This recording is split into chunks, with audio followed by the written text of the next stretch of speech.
everyone, it's Raina. So this video is if your natal sun is in conjunction with Jupiter. This will typically mean that your sun and Jupiter are in the same sign, but it doesn't always work that way. And also you have to look at the degree span. I use Astro.com, which is a free chart generator that also has an aspects table with it as well, and it does all the work for you, so you don't have to figure these things out, because it does get a little bit confusing. Different astrologers use different orbs or distances between two signs for different angles, and I prefer just to, go with what they say. And so for instance, if your sun is at an early degree of, we'll just say Scorpio, like 3 degrees of Scorpio, and you have Jupiter at 20 degrees of Scorpio, it's not going to form a conjunction. So it has to be a lot closer to one another. I would say within 10 degrees, but I'm not quite sure what the orb is for that one. So before I continue, I want to give a shout out to cafeastrology.com, which I consulted to give some or get some talking points from. I do add my own ideas, and I also put things in my own words, so don't blame them for anything I say. Let's put it that way. The sun is who we came here to be in this lifetime. You have to really stress this lifetime, because obviously you're not always going to have the sun in whatever sign it is. But it can really be the one thing in your chart that describes you the most. So this is why we ask people what their sign is, and we're talking about the sun sign and not the moon sign or not the rising sign. Even though those things can also affect our personalities, it's really the sun that's the core, And Jupiter is not an inner planet, so it's not really that personal to us. Anyone born within 12 or 13 months of you is going to have the same Jupiter, depending on, what the 13 months looks like. So obviously that's not very, personal, but it is not like a generational planet such as Pluto or Neptune or something like that. So it is kind of in between. And I believe, even though I haven't studied Vedic astrology, they seem to give much more of an importance to Jupiter, because I once checked a book out from the library that was just on Jupiter, and it had all this information that was kind of like implying that it affects our, personal nature. And that would be a really good book to check out if you're interested in learning more about your Jupiter sign. I can't remember the name of it, but it was a really big book, and, probably available online if you find it. I think it had like a yellow paperback cover. But anyway, this conjunction is like having the sun in Sagittarius, because Sagittarius is ruled by Jupiter, which happens to be my sun sign. So I can vouch for some of these things that they talk about, that Cafe Astrology talks about, because I would say that they are true for Sagittarius, and therefore true for anybody who has this conjunction, although it will be modified. If you have this conjunction in Virgo, for instance, or Capricorn, I do believe that you're not going to be as self-indulgent or overindulgent, whatever you want to call it, which can be one of the hallmarks of this conjunction. this is a conjunction. A conjunction, like I said, will typically be in the same sign, and it will heighten the influences that happen when these two signs or planets come together. And this is what a conjunction is. A conjunction is never automatically cooperative or challenging. Sometimes it can be neutral, which means it's kind of a wash, but sometimes it may trend more towards positive, like for instance, the conjunction between the Sun and Venus. I would say that this one is a positive one.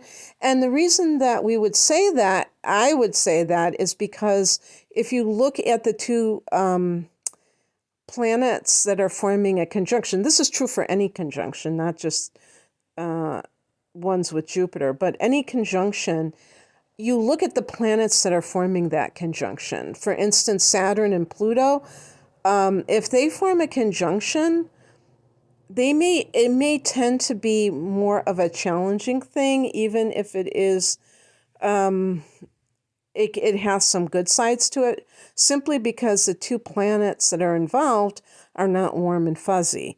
But the Sun and Jupiter are more what we would say typically positive, so they tend not to have a lot of downsides to them. So when they come together, they are going to form something that is typically very good. Again, if you have the conjunction in Scorpio, or it's in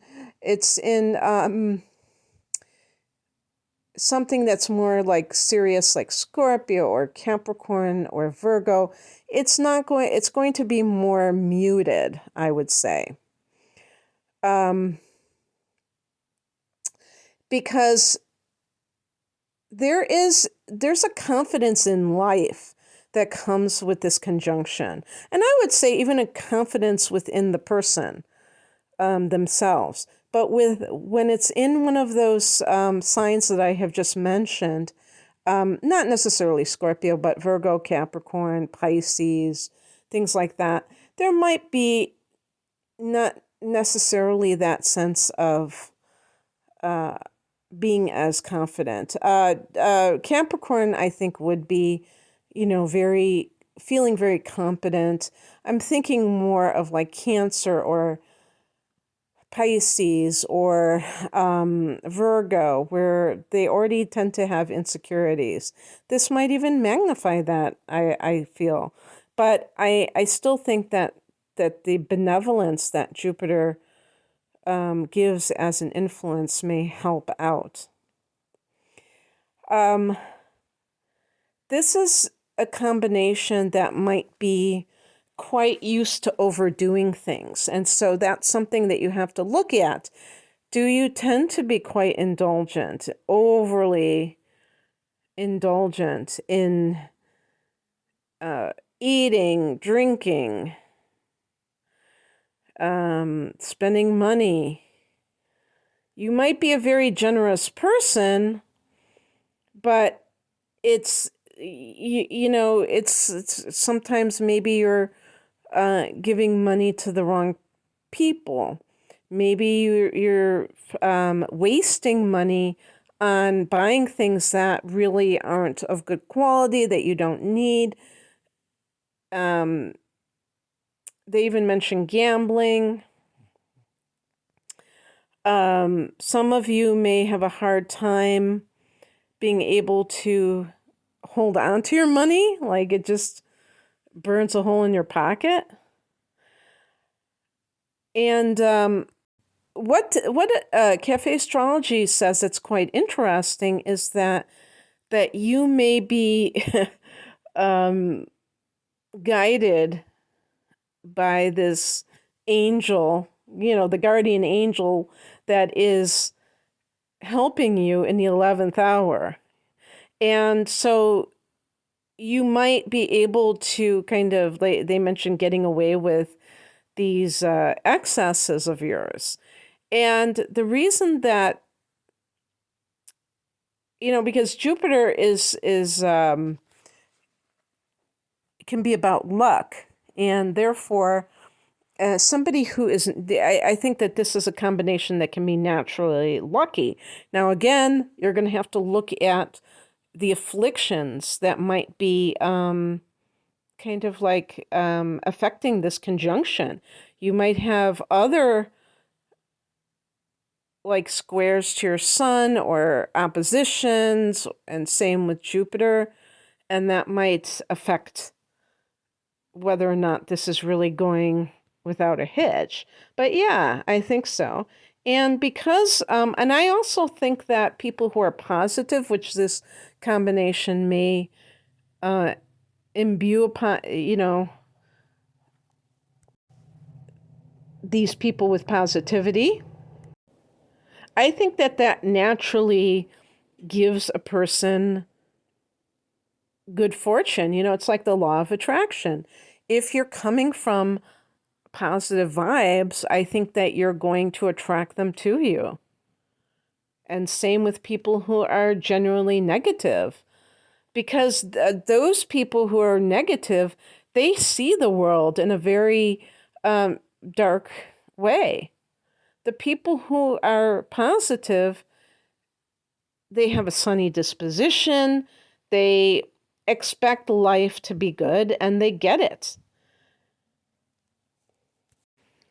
Be careful about maybe biting off more than you can chew and overpromising. This is because everything that you do is exaggerated, including, thinking about how long something's going to, maybe it's actually thinking that you can do more than you can do. You're going to find sometimes that you can't deliver what you promise others. And this is something that I think a lot of people, I certainly can relate to that as a Sagittarian, have experienced, and it's not a good feeling. So be a little bit more conservative with your estimates. Also, generosity is wonderful, and you might be generous not only with your resources, with your financial resources, but also helping others by giving of your time. People may like this quality about yourself. Just be careful about not being taken advantage of. Now, that's me saying that, because I do feel that people who are generous sometimes do attract people who are takers. And there's nothing wrong with giving, and there's nothing wrong with accepting help. This is not what I'm talking about, but I feel that sometimes people who are very idealistic and very helpful, that they have to balance that with discernment. And so if this conjunction, for instance, is in Pisces, you may be very idealistic, and you may find yourself getting disappointed by other people in terms of, them seeing you in such a way and thinking that you're this easy mark that they can take advantage of. And then what happens? Then you feel kind of jaded. And if it happens enough times, even somebody with this conjunction can get bummed out by certain things that happen as a result of their generosity. And it's really a shame, because when people have a big heart, when they have a lot of compassion, it would be nice if they would always be, meeting people who share that as well. And I do believe that people like you tend to attract good things to them. But I also think that sometimes if you're not discerning enough, you could find that the letdown is great, because, when you're in this great state of mind, I mean, this great, naturally being positive, it's like that contrast, So anyway, you are a very ethical person. Again, this is due to the Jupiter influence because Jupiter rules the ninth house, and that has to do with our philosophical framework and the way that we, view life. And, it's no wonder that the ninth house that Jupiter rules, that is ruled by Sagittarius, is also the God house. And so there is this, you can be philosophical, you can be ethical, but you have to watch out against being moralistic, being preachy, being pedantic, kind of like lecturing people about, what they've done and, why it's wrong and things like that. And,